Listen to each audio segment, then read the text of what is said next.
नमस्कार, मैं हूं दीपाली राणा। आप देख रहे हैं मिड कैप मंत्रा। शुरुआत करते हैं इस वक्त की हेडलाइंस के साथ।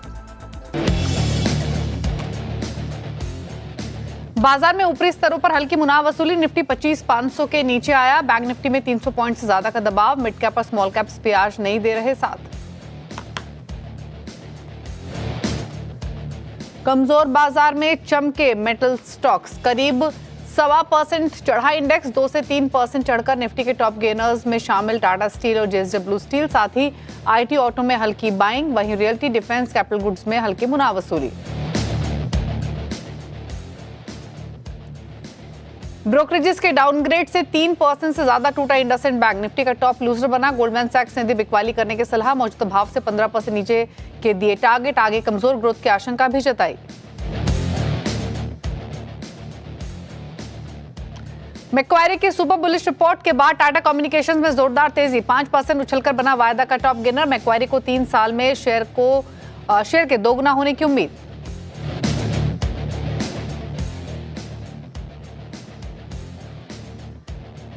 ₹13% प्रीमियम के साथ एचडीबी फाइनेंशियल की लिस्टिंग। ₹740 के इशू प्राइस के मुकाबले एनएससी पर ₹835 पर हुआ लिस्ट।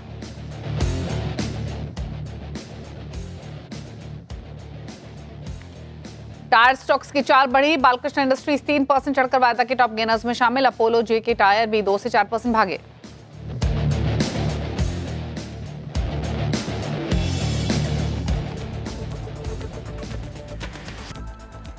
आप देख रहे हैं मिड कैप मंत्रा। पहले मार्केट का एक्शन आपके सामने लेकर आते हैं, जहां पर आज के कारोबार में थोड़ा सा मिक्स्ड ट्रेड देखने को मिल रहे हैं। बाजार संभलने की पूरी कोशिश कर रहा है, लेकिन थोड़ी सी वोटिलिटी बनी हुई है, थोड़ी सी गिरावट भी है। इस समय निफ्टी अब बहुत ज्यादा कमजोरी भले ही ना हो, लेकिन इंपॉर्टेंट यह है कि दिन के लोअर लेवल्स के आसपास ट्रेड कर रहा है। 1/4% नीचे निफ्टी इस समय ट्रेड कर रहा है। 67 पॉइंट्स का दबाव, लेकिन 25,400 के ऊपर है। सेंसेक्स 226 पॉइंट नीचे है। यहाँ भी 1/4% की कमजोरी, लेकिन दिन के लोअर लेवल्स देखने को मिल रहे हैं। निफ्टी बैंक हालांकि 400 पॉइंट नीचे है। यहाँ 1%, 0.1% के आसपास के लॉसेज देखने को मिल रहे हैं। तो निफ्टी बैंक थोड़े प्रेशर में है। मिड कैप इंडेक्स वॉलेटाइल, थोड़ा फ्लैट हो गया है अब, लेकिन दिन के निचले स्तरों से रिकवर हुआ है। तो ऊपर नीचे के दायरे देखने को मिल रहे हैं, मिड कैप्स में भी, स्मॉल कैप्स में भी। लेकिन इंटरेस्टिंग ये है कि आज सेलेक्ट पॉकेट्स हैं जहां पर बाइंग देखने को मिल रही है, स्पेशली छोटे मझोले स्टॉक्स में। एक बार एनएससी स्टैट्स लेकर आते हैं तो ऑफ कोर्स क्योंकि दिग्गजों में प्रेशर है, मिड कैप्स भी परफॉर्म नहीं कर रहे हैं, स्मॉल कैप्स में भी सिमिलर रिएक्शन है, इसीलिए गिरने वाले स्टॉक्स की संख्या ज्यादा है। ब्रॉडर मार्केट का भी सपोर्ट नहीं है। एनएससी स्टैट्स देखेंगे तो ब्रेथ मार्केट की नेगेटिव दिखाई देगी। 1608 स्टॉक्स गिरकर ट्रेड कर रहे हैं। 1018 स्टॉक्स बढ़कर कारोबार कर रहे हैं। सेक्टोरल हीट मैप देखेंगे तो इंक्लिनेशन गिरने वाली साइड ज्यादा है। निफ्टी फाइनेंशियल्स 1% नीचे ट्रेड कर रहा है, और इसके अलावा जो डिफेंस पॉकेट है यहाँ भी 1% का नुकसान देखने को मिल रहा है। 1% नीचे कैपिटल गुड इंडेक्स है। ऑयल एंड गैस में ½% की कमजोरी। रियल्टी हालांकि सबसे ज्यादा वीक है, यहाँ 1.5% का नुकसान देखने को मिल रहा है। कई ब्राइट स्पॉट्स हैं तो वो मेटल्स हैं क्लियरली, जो कि एक आउट परफॉर्मेंस आज कारोबार में दिखा रहे हैं। निफ्टी मेटल इंडेक्स 1.5% ऊपर ट्रेड करते हुए दिखाई दे रहा है इस समय। वहीं अगर आप एफएमसीजी, आईटी या फिर फार्मा को देखेंगे तो फ्लैट टुवर्ड्स पॉजिटिव साइड पर है। एक ऑटोज और है जहां पर हल्की बाइंग देखने को मिल रही है। लेकिन इस मार्केट एक्शन के बीच में ट्रेड्स क्या हो सकते हैं, इस पर करते हैं बातचीत। ओशो कृष्णन हमारे साथ मौजूद है एंजल वन से। ओशो नमस्कार, स्वागत है आपका। बताइए पहले तो इंडेक्स पर क्या राय रहेगी। थोड़ा सा बाजार हल्का हो रहा है ऊपरी स्तरों से, क्या करे बाजार बंद होने तक? को ट्रेडिंग अपॉर्चुनिटी बन रही है? वेरी गुड आफ्टरनून दीपाली जी। ओवरऑल हमें इस पूरे हफ्ते में काफी सबड्यूड मूवमेंट बेंचमार्क इंडेक्स में देखने को मिल रही है। बेसिक है कि अगर लास्ट वीक हमने काफी स्ट्रॉन्ग कंसोलिडेशन ब्रेकआउट देखा है, उसके बाद जितने भी टेक्निकल एंड डेरिवेटिव पैरामीटर्स थे वो थोड़े ओवरबॉट टेरेन में पहुंच चुके थे। अभी थोड़ा सा फिजल आउट होते हुए मोमेंटम दिख रहा है, बट अंडरटोन अभी भी पॉजिटिव है मार्केट के लिए। इंट्राडे के पर्सपेक्टिव से अगर हम देखें तो 25,460 450 का काफी स्ट्रॉन्ग सपोर्ट है। यहाँ पे एक बाइंग का अपॉर्चुनिटी बन सकता है निफ्टी में। अग्रेसिव ट्रेडर्स को राय है कि 450 के स्टॉप लॉस के साथ बाई लेकर के चला जा सकता है। हायर लेवल्स पे मुझे लगता है 560 से 570 के जोन में एक बार एग्जिट भी कर लें। बट ओवरऑल पोजिशनल अगर हम सपोर्ट एंड टारगेट देखें तो पोजिशनल सपोर्ट निफ्टी का 25,300 का है, जहां पे ब्रेकआउट देखने को मिला था। एंड हायर लेवल्स पे 25,650 से 700 का एक रेजिस्टेंस है। अभी निफ्टी इसी रेंज में होवर करते हुए दिखाई दे सकता है। एंड डिसाइसिव ब्रेकआउट मार्केट का नेक्स्ट मूव बिल्कुल अगले हफ्ते के लिए एक नेक्स्ट लेग ऑफ रैली देखने को मिल सकते हैं अगले हफ्ते तक के लिए। ओके, स्टॉक स्पेसिफिक स्ट्रैटेजी आपकी?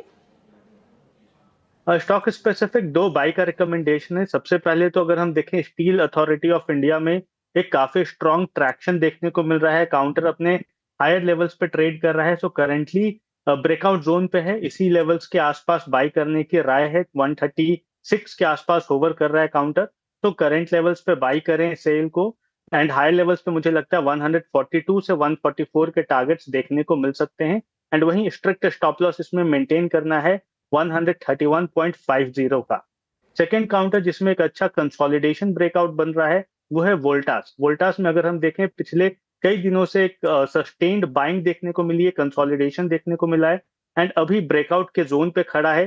सो वोल्टास में बाई की सलाह बन रही है। करंट लेवल्स पे 1300 का स्टॉप लॉस मेंटेन करना है एंड 1380 तक के टारगेट्स हमें शॉर्ट टर्म या इमीडिएट टर्म्स में देखने को मिल सकते हैं।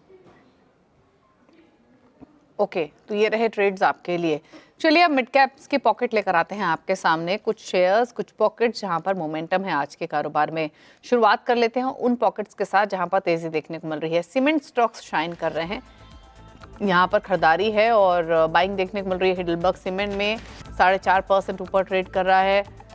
प्रिज्म जॉनसन 3.5% ऊपर है। जेके लक्ष्मी सीमेंट में 4.25% की तेजी देखने को मिल रही है। अंबुजा सीमेंट भी 2-2.25% ऊपर ट्रेड करते हुए दिखाई दे रहा है।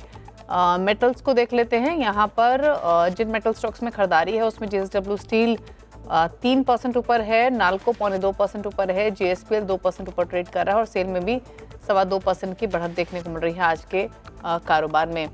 इसके अलावा एनर्जी स्टॉक्स देख लेते हैं। गुजरात गैस 2.25% ऊपर, आईजीएल 2.25% ऊपर, महानगर गैस में 1.5% की तेजी और चेन्नई पेट्रो भी 2.25% ऊपर ट्रेड कर रहा है आज के सेशन में। नजर डालते हैं एक बार टायर स्टॉक्स पर, जहां पर अपोलो टायर्स, जेके टायर, बालकृष्ण इंडस्ट्रीज मोमेंटम में है। 4% ऊपर अपोलो, जेके टायर 2.5% ऊपर, 3% ऊपर बालकृष्ण इंडस्ट्रीज ट्रेड कर रहा है।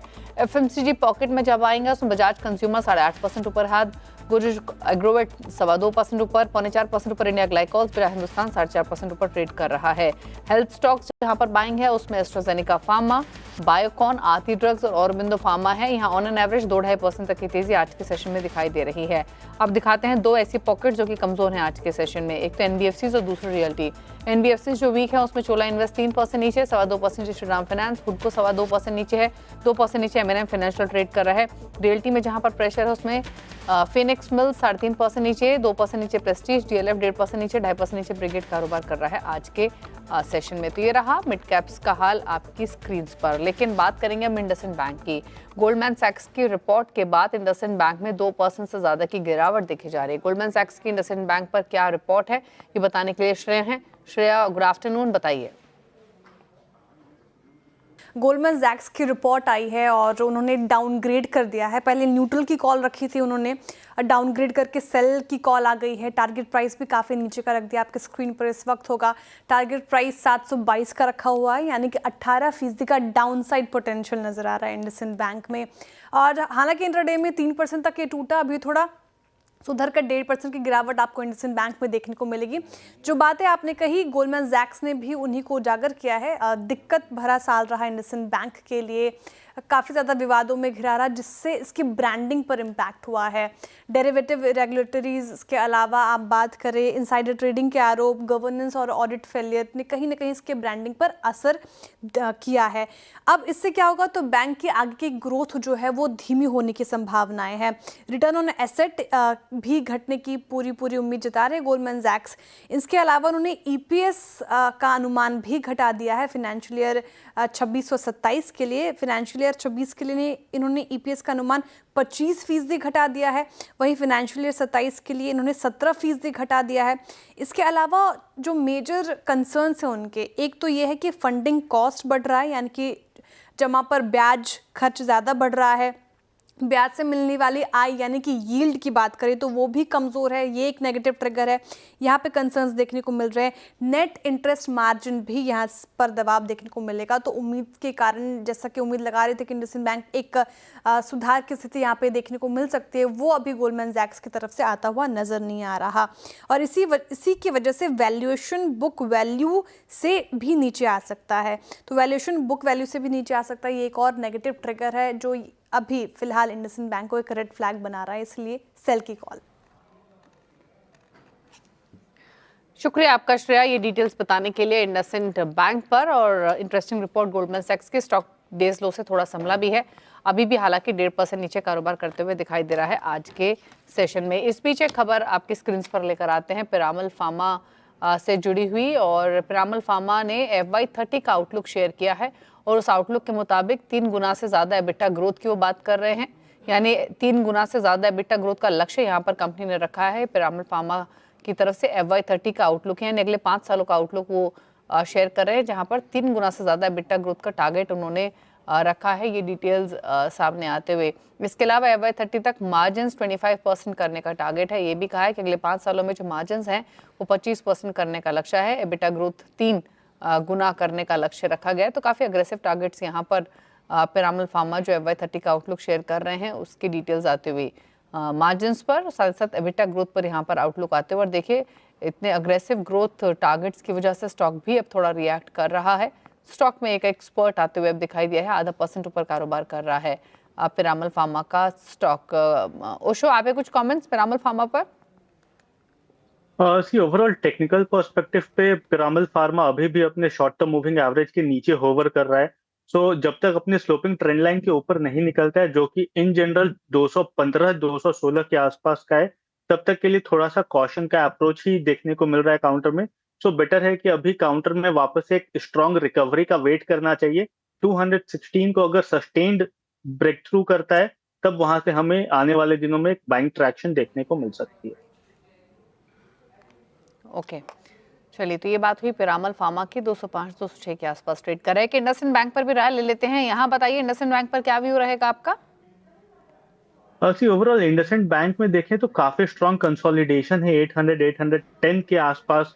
एंड अभी न्यूज के वजह से आज लेवल्स थोड़े से डाउन हुए हैं, बट ओवरऑल मुझे लगता है काफी स्ट्रॉन्ग कंसोलिडेशन हो चुका है काउंटर में ऑलरेडी। काफी स्ट्रॉन्ग फॉल आ चुका है, उसके बाद कंसोलिडेशन हुआ है काउंटर में। तो आने वाले दिन में यहाँ से एक अच्छा बाइंग का सेटअप बनते हुए दिखाई दे सकते हैं। नो डाउट शॉर्ट टर्म या फिर इमीडिएट टर्म में थोड़ी वोलेटिलिटी देखने को मिल सकती है, बट 810 से 800 का काफी स्ट्रॉन्ग सपोर्ट है। उसे ब्रेक डाउन करना काफी डिफिकल्ट रहेगा लोअर लेवल्स पे। एंड मुझे लगता है हाई लेवल्स पे 880 के ऊपर अगर काउंटर निकलता है तो एक बार बाइंग की व्यू लेकर के चलना चाहिए। रुकने इसी के साथ एक ब्रेक के लिए। ब्रेक के बाद कुछ और खबरें, जल्द वापस आते हैं। मिड कैप 15 रुक करते हैं कुछ और खबरों की तरफ। और एलन मस्क की कंपनी स्टारलिंक ने भारत में टेस्टिंग के लिए इक्विपमेंट आयात करने की मंजूरी मांगी है। इक्विपमेंट आने के बाद सरकार कंपनी को ट्रायल के लिए प्रोविजनल स्पेक्ट्रम देगी। कब शुरू होगा ट्रायल, बता रहे हैं संवाददाता असीम मनचंदा।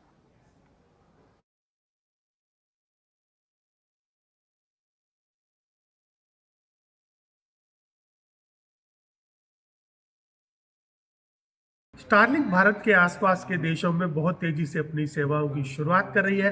भारत में भी आप कंपनी की सेवाएं बहुत जल्दी ही शुरू होती हुई देख सकते हैं। जो हमें सूत्र बता रहे हैं कि कंपनी ने इक्विपमेंट इंपोर्ट करने के लिए दूरसंचार विभाग से मंजूरी मांगी है।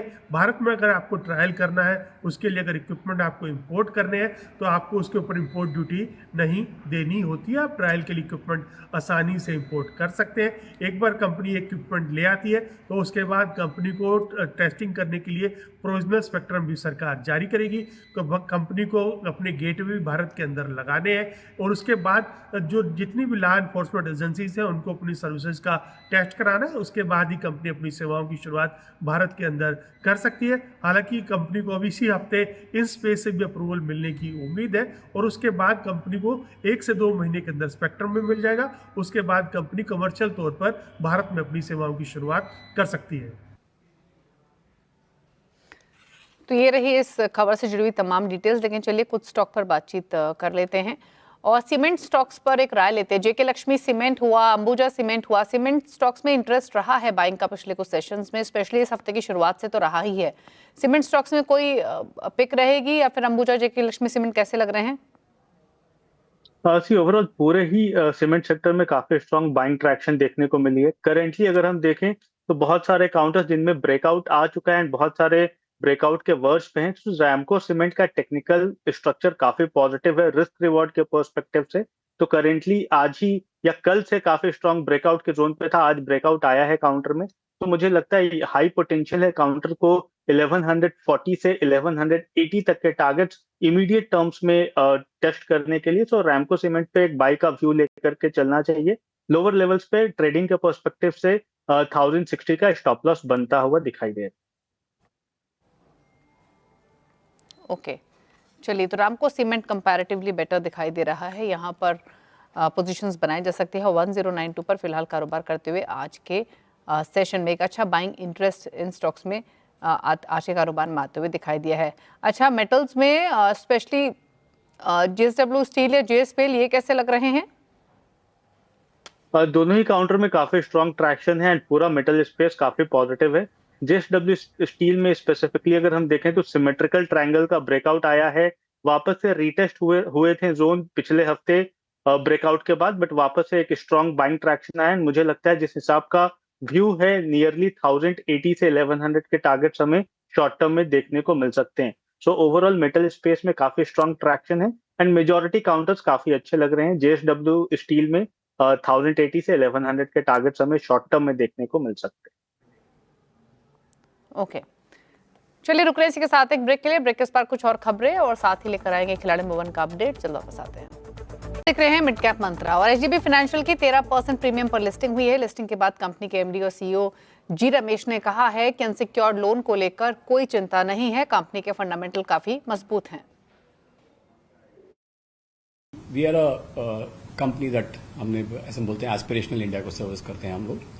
हमारा वाइड प्रोडक्ट सूट है and our fundamentals are very strong. हमारा फोकस भी बहुत क्लियर है in terms of the customer segment. We'll play out the cycles. हमारे 17 साल के जर्नी में we played out the cycles and we continue to be confident of our fundamentals being strong and being able to play out the cycles. ये एक draft circular है। Draft basically discussion के लिए आता है and basically the draft circular में discussion take feedback from industry participants. जब final circular आएगा I be back in your studio. चलिए आगे बढ़ेंगे और खिलाड़ी नंबर 1 का अपडेट आपके सामने लेकर आते हैं। और इस हफ्ते जो मुकाबला चल रहा है हमारे खिलाड़ियों के बीच में, वो 3 खिलाड़ी हैं। IDBI कैपिटल के ब्रजेश एल है, रघुनाथ कैपिटल के पवन महेश्वरी है, प्रतिफिन मार्ट के हरीश उजारे हैं। एक बार लेकर आते हैं तीनों ही खिलाड़ियों के बीच में इस वक्त रिटर्न की स्थिति क्या बनी हुई है। हालांकि ये पूरा ही हफ्ता थोड़ा चैलेंजिंग था क्योंकि दायरे में मोस्टली ट्रेड होते हुए दिखाई दे इस हफ्ते की शुरुआत से लेकर अब तक, लेकिन परफॉर्मेंस हमारे तीनों खिलाड़ियों की तरफ से पॉजिटिव आते हुए दिखाई दी। और रिटर्न की स्थिति दिखाते हैं आपके सामने। सिर्फ एक पवन का पोर्टफोलियो है जो थोड़ा पीछे है, अदरवाइज ब्रजेश एल का पोर्टफोलियो 4% से ज़्यादा के रिटर्न्स दे रहा है।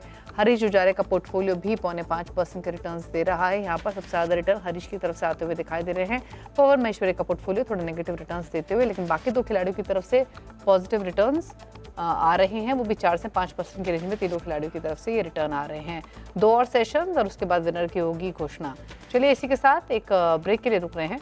इसी के साथ मिड कैप मंत्रा में तो इतना ही, लेकिन ब्रेक के उस पार आपके लिए लेकर आएंगे न्यूयॉर्क कंपनी। नमस्कार।